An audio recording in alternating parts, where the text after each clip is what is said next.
Exercise 6.2 का fifth question. देखो क्या दे रखा हमें, A B parallel C D figure दे रखी है। ए बी जो है सी डी के पैरेलल है। Angle A P Q 50 degree, A P Q ये वाला एंगल 50 दे रखा है और पी आर डी ये एंगल हमें 127 दे रखा है। हमें एक्स और वाई की वैल्यू निकालनी है। ये एक्स हमारा, ये वाई।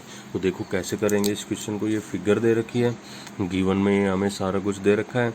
तो सबसे पहले एक्स और ए बी और सी डी हमें गिवन में पैरेलल दे रखे हैं। तो क्या लिखेंगे, सबसे पहले फ्रॉम फिगर से हमें गिवन में दे रखा A B parallel C D. A B और सी डी पैरेलल है तो क्या आ जाएगा, देन ये एंगल 50 डिग्री का है, ये एंगल एक्स है, ये दोनों इक्वल होंगे। क्यों? क्योंकि ये क्या है, अल्टरनेट इंटीरियर एंगल। कैसे लिखेंगे, angle A P Q is equal to A P Q किसके इक्वल होगा, इज इक्वल टू एक्स के इक्वल। तो ए पी की वैल्यू कितनी है, 50 डिग्री। पहले तो ब्रैकेट में लिखेंगे ये कौन से एंगल हैं, अल्टरनेट इंटीरियर एंगल्स। ये दोनों अल्टरनेट इंटीरियर एंगल्स हैं। तो x की वैल्यू क्या आ जाएगी यहाँ से, 50 डिग्री। x की वैल्यू आ गई हमारे पास। अब हमें y की भी निकालनी है। तो देखो y की कैसे निकालेंगे, ए बी और सी डी दोनों पैरेलल हैं, पी आर लाइन इनको इंटरसेक्ट कर रही है, ये एंगल और ये पूरा एंगल 50 प्लस वाई किसके इक्वल होगा, 127 के। क्यों?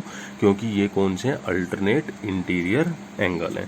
तो अब क्या लिखेंगे, also 50 plus Y is equal to किसके इक्वल आएगा, ये 127 डिग्री के। ब्रैकेट में लिखेंगे यहाँ पे भी अल्टरनेट इंटीरियर एंगल्स। ठीक है, y की वैल्यू निकाल देंगे, y इज इक्वल टू 127, 50 इधर आके माइनस हो जाएगा।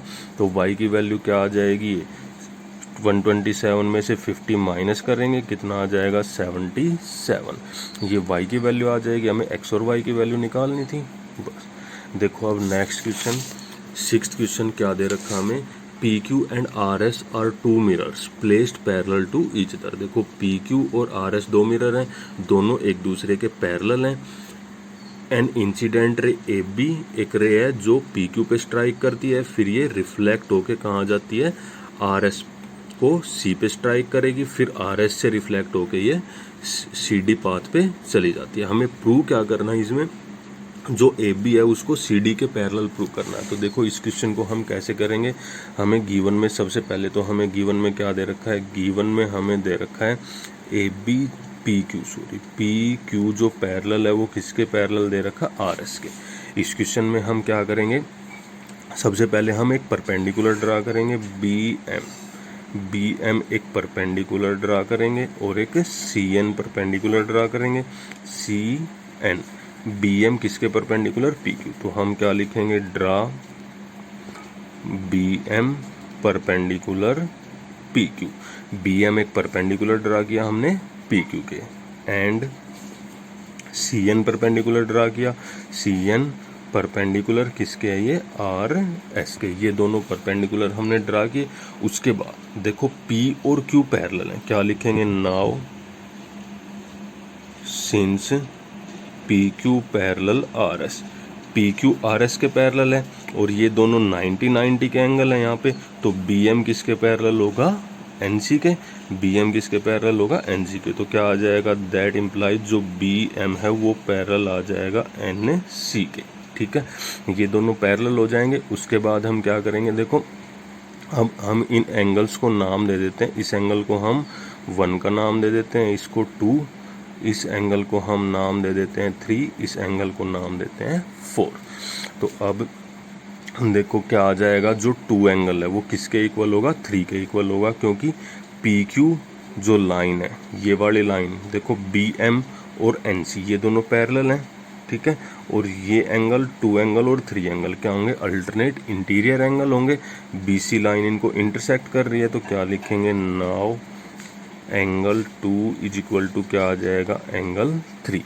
2 और 3 दोनों इक्वल होंगे। क्यों? क्योंकि ये कौन से एंगल है, अल्टरनेट इंटीरियर एंगल्स। ठीक है, उसके बाद देखो 1 जो एंगल है वो 2 के इक्वल होगा by laws of reflection. Reflection का जो लॉ है ना हमारा साइंस में जो लॉ आता है रिफ्लेक्शन का, उसके अकॉर्डिंग क्या होगा, जिस एंगल पे रे इंसिडेंट होगी उसी एंगल से क्या होगी, रिफ्लेक्टेड। तो 1 और 2 एंगल हमारे क्या होंगे, इक्वल। तो क्या लिखेंगे, also angle 1 is equal to angle 2 by law of reflection. Reflection के लॉ से ये दोनों एंगल क्या होंगे हमारे, इक्वल। ऑल्सो कौन सा एंगल, 3 और 4 भी इक्वल होंगे, ये भी क्या होगा, लॉ ऑफ रिफ्लेक्शन से। तो एंगल 3 इज इक्वल टू क्या आ जाएगा, एंगल 4, ये भी किससे आ जाएगा, बाय लॉ ऑफ रिफ्लेक्शन। ठीक है, इसको हम मान लेंगे फर्स्ट इक्वेशन, इसको सेकंड इक्वेशन और इसको थर्ड इक्वेशन।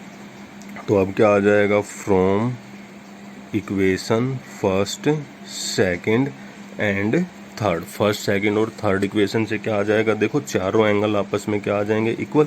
क्या आ जाएगा, angle 1 is equal to angle 2 is equal to angle 3 is equal to क्या आ जाएगा, एंगल 4। चारों एंगल इक्वल आ जाएंगे तो क्या हो जाएगा, देन इनको हम कैसे भी ऐसे भी लिख सकते हैं, angle 1 plus angle 2 is equal to angle 3 plus angle 4। Angle 1 plus angle 2, angle 3 plus angle 4। देखो 1 प्लस 2 ये चारों वैल्यू सेम है, अगर इन दोनों को ऐड करें इज इक्वल टू इन दोनों को ऐड करें तो भी क्या होंगे, ये दोनों सेम ही होंगे। तो 1 और 2 का सम क्या एंगल लिख सकते हैं हम, एंगल ए बी सी। तो ये क्या आ जाएगा, एंगल ए बी सी किसके इक्वल आ जाएगा, ये 3 प्लस 4 का सम। कौन सा एंगल है ये, बी सी डी। ये आ जाएगा एंगल बी सी डी के इक्वल। ये दोनों एंगल देखो कौन से एंगल हैं, ये पूरा एंगल और ये पूरा एंगल। ये एंगल हमारे, ये दो लाइन है, इन दोनों लाइन को एक लाइन तीसरी लाइन इंटरसेक्ट कर रही है। तो ये एंगल और ये एंगल अल्टरनेट इंटीरियर एंगल है। और अल्टरनेट इंटीरियर एंगल कब होंगे, जब ए बी और सी डी दोनों लाइन पैरेलल होंगी। क्या लिखेंगे, but these are alternate interior angles. ये क्या है, अल्टरनेट इंटीरियर एंगल है। तो क्या आ जाएगा, दैट इम्प्लाइज, ये अल्टरनेट इंटीरियर एंगल अगर इक्वल होंगे तो क्या होगा, ए बी और सी डी क्या होंगी, पैरेलल। तो क्या आ जाएगा, that implies A B parallel C D. यही हमें प्रूव करना था, लिख देंगे हैंस प्रूव्ड।